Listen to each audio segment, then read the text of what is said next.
안녕하십니까. 4월 9일 오전 방송 시작하도록 하겠습니다. 어제 미국 증시가 통화 정책을 안도하는 흐름들과 금리가 좀 안정화되는 이제 모습들이 나타나면서 이제 대형 기술주들이 상승을 좀 보였습니다. 어제 이번 주에 계속 IMF 관련된 이슈들이 있다라고 말씀을 좀 드렸잖아요. 이제 거기 관련된 흐름이다라고 보시면 좋을 것 같고, 미국의 금리가 지금 1.626 정도까지 내려왔습니다. 내려온 것도 마치 급하게 내려온 게 아니고, 사실 뭐 많이 내려온 것도 아니고, 이제 안 오르고 좀 버텨주는 정도, 이제 이런 흐름들이 나타나니까 대형 기술주들도 이제 좋은 흐름들이 나타났던 거고, 파월 의장이 현재 기대 인플레이션이 높게 나타나는 이유는 기저 효과. 이 기저 효과라고 하는 것은 예전에 너무 안 좋았기 때문에 이번에 되게 좋아 보이는 것, 또는 이전에 너무 좋았기 때문에 이번에 조금 안 좋아 보이는 것, 이렇게 지난번에 대비해서 이번에 나타나는 효과가 조금 과대하거나 과소하게 나타나는 것을 이제 기저 효과라고 합니다.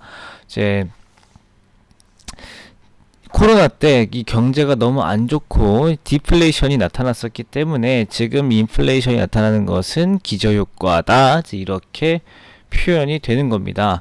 그래서 뭐 단기적으로는 인플레이션이 4%까지 상승을 한다라고 해도 그것은 뭐 쇼크가 일어날 정도는 아니다. 그래서 이 정도는 무시할 것이다 라고 이제 언급을 좀 해줬고, 이건 사실 의미가 좀 있습니다.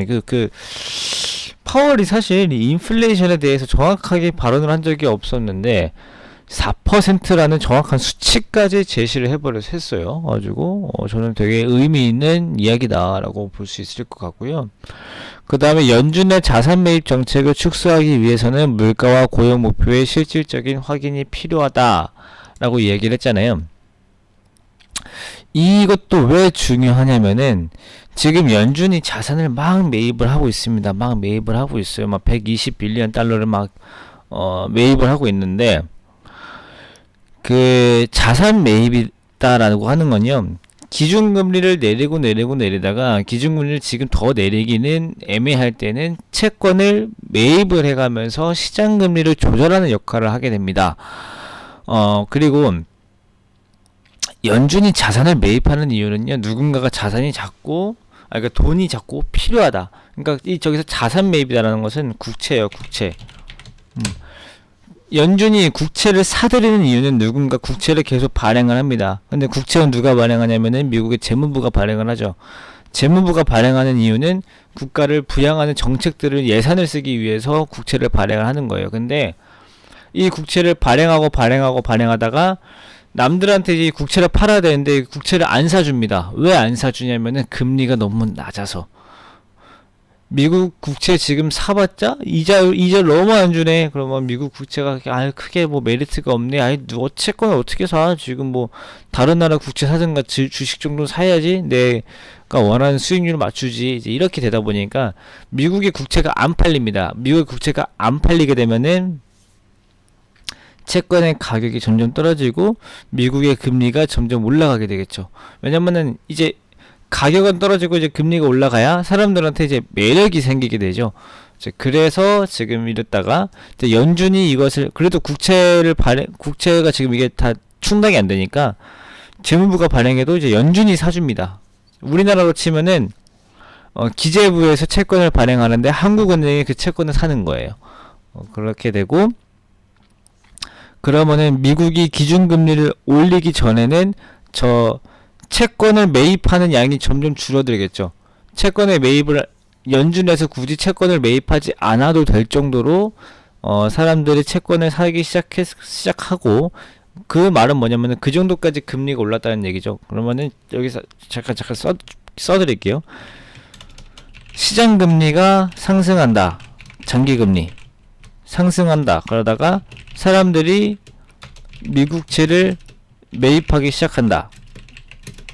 연준이 살 필요가 없다.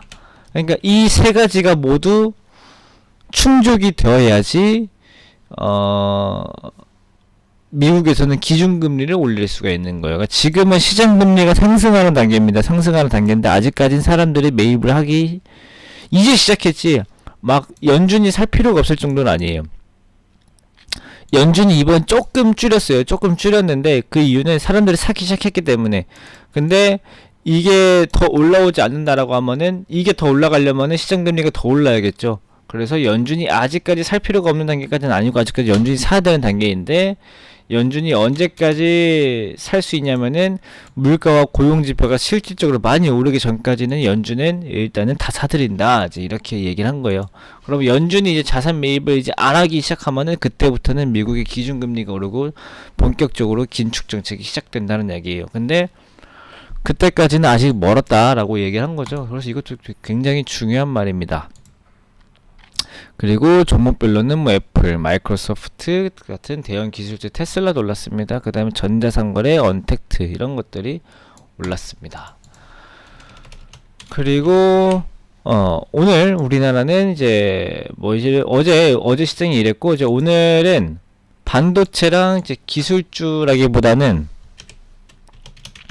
성장주? 예, 성장주가 좋을 것 같습니다. 고퍼 종목들 있죠.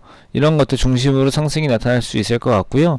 지금 지수가 기술적 저항이 있는 구간이지만은 코스피가 지난번에 3150, 3200 찍었을 때 많이 올랐던 종목들이고 그 다음에 지금 많이 오른 종목들이 다르죠. 지난번에 3200일 때에는 뭐 반도체랑 2000전지가 많이 올랐지만은 이번에는 철강 그 다음에 뭐 카카오 네이버 건설 이런 것들이 많이 올라왔죠. 그래서 지수가 이번에 올라오기 위해서는 다시 반도체랑 2차전지가 올라가야 3150, 3200, 3300까지 쭉쭉쭉쭉 치고 나갈 수 있다. 이런 뜻이고요. 일단 미국에서 반도체 지수가 좋았고요. 어제 삼성전자가 실적이 좋게 나옴에도 불구하고 빠졌죠. 빠진 이유는 그냥 옵션 만기됐다는 기관의 매도세였기 때문에 오늘 반도체에서는 어제 실적이 오늘 반영될 수 있을 것 같습니다. 그래서 삼성전자를 비롯한 반도체 업종들 오늘 올라올 것 같다라는 이야기 드리면서 오늘 오전 방송 마무리 짓겠습니다. 이 위에 부분 이론적인 것들 설명드리는 오늘 방송 좀 길었는데 이해하시는데 조금이나마 도움이 좀 되셨으면 좋겠습니다. 그래서 오늘 하루도 화이팅 하시고 오전엔 오후 때 뵙겠습니다. 감사합니다.